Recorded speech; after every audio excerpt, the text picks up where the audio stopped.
Hi everybody, I'm back today with a progress video of my Bits and Bobs collage quilt. This is number 4. I've not had as much time to do stitching because I've had to do some chores outside, like moving firewood into the garage, which I'm not done yet, but so I don't get as much stitching done when I have to do those kind of extra things. All right, this little block I call Heart and Home. And I love the charm of the running stitch through the design. And what I especially love is how this trim came with the little white dash marks already in it. So it made a perfect frame for the little center.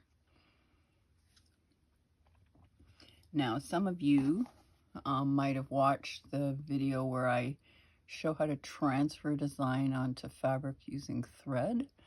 This was the design that I used. I love how this turned out, this paisley.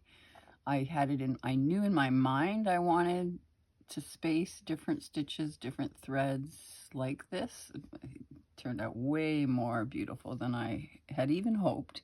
And then, I had this design in my mind for a long time, months and months. And then when I happened to be buying some fabric half a year ago or so, like this paisley print came across, and I bought a 1/4 yard just to frame this little block. It was so perfect. So I love how it turned out. Shows the seed stitch in the center.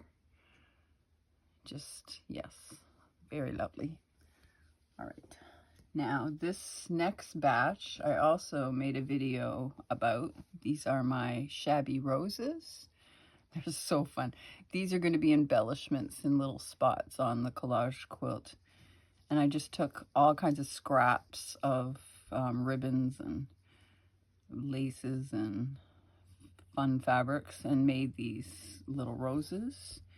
And I took ties from clothing and made these little roses, and I gathered up a piece of trim and made this little one, and then those are on the video.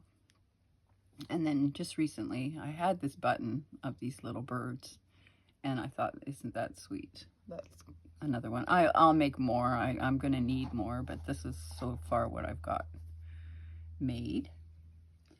And then, I know it doesn't seem like a super amount, but this is all I have left.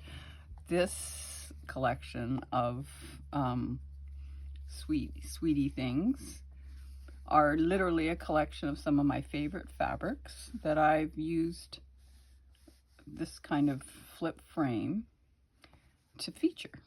And then again, the running stitch, so charming. It adds such a fun little detail that you don't think would do much, but it really does. Okay, that's literally all I've got done so far since my last video, but I'm going to continue plugging along. I've been making really good progress on my crochet heart. I finally figured out how I want to embellish it, so that's what I'm currently working on. All right, thanks for watching.